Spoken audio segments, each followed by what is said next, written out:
Michael Jai White made a video talking about what he feels the best art to learn for self-defense. And, you know, and he talks about jiu-jitsu, where jiu-jitsu came from. We know that probably the most popular now is jiu-jitsu. I do not agree with that. I have a saying, I say, you do not need to learn jiu-jitsu for self-defense. You need to learn jiu-jitsu for self-defense. And the reason I say that is because you don't want a real street fight and self-defense fought on concrete, on the ground. I've been fighting my whole life and I've never went to the ground. All my bodyguards, bouncers, I've even seen as bouncers. I've never seen people going to the ground. I always say this, when somebody tells you that, I always say, you know, I know 8% of fights start on may go to the ground is the saying that they have. 100% of them start on the feet. If you know how to stay on your feet, you stay on your feet. So yes, I do think you should and need to know some grappling and ground fighting. But when it comes to that, eye gouges and biting and things like that come into play, the things that you can't do in the UFC, that changes the rules of what you could do in a tournament. But outside of that, what Michael Jai White said that he thought was the best for self-defense was wrestling. And I disagree. And here's why I disagree is because when you say wrestling, a 40-year-old man, a 30-year-old woman, you know, a non-athletic person can't learn wrestling. All right, that's nothing you can learn. So when you say self-defense, and I know I said this before about when I spoke against this Navy SEAL who said a gun is number one. And I said, no, bullcrap. Kids can't carry guns and neither can teenagers. Well, everybody's always thinking of people who are like them. And understand this, that's understandable. I'm not downing them because I learned from a Facebook friend when I was talking about these cops just shooting people. And when I said, Jermaine, they're not MMA fighters like you. They can't just beat the hell out of people.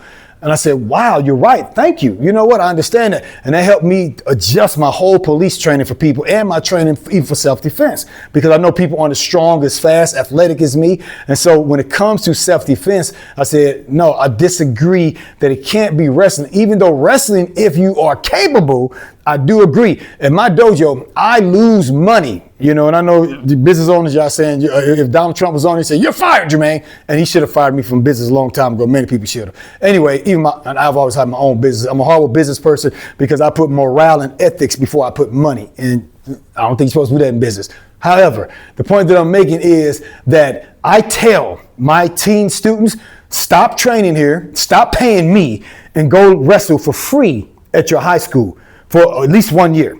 Because when you get that wrestling down, any average person out there put their hands on you, you are going to destroy them. And I do believe that as a fact. Wrestling, and I'm talking just American wrestling that you do in high school and college, a person who wrestled before, you put your hands on them, you are dead meat.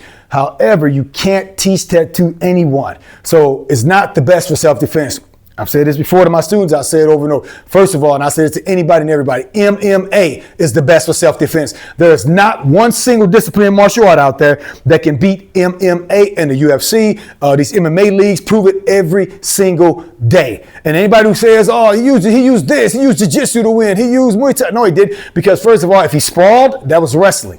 You know, if he threw a punch, that's boxing. If he kicked, that was Muay Thai, Taekwondo, or Karate. That's MMA. So anytime these single disciplines that's trying to give all the credit to their discipline come out of it with punches, grab escapes, takedowns, anything like that, they're stepping into MMA. And MMA is the ultimate.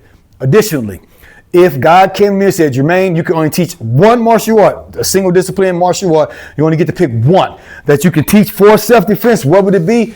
It would be Muay Thai kickboxing. And that's my answer there. So that's why I have to say I disagree with Michael Jai White on wrestling, even though he is correct that if a person can wrestle, and don't put your hands on somebody who can wrestle, because they get their hands back on you, boy, it's going to be game over. You better knock them out first. And it would be great for self-defense, but everybody can't learn that for self-defense. Now, self-defense is something that people need to know how to do on the streets, on concrete, on stairs, you know, in an elevator, you know, on carpet, on these hard surfaces, not these mats that are designed to keep you from busting, cracking your knee, just fall to the ground, or, you know, somebody you got me in the arm, I pick you up like that, pow, slam you on the concrete. Yeah, you might hyperextend my arm, but you just got the back of your skull cracked open, you dead meat. So we always need to keep that in mind, but that's what I got to say.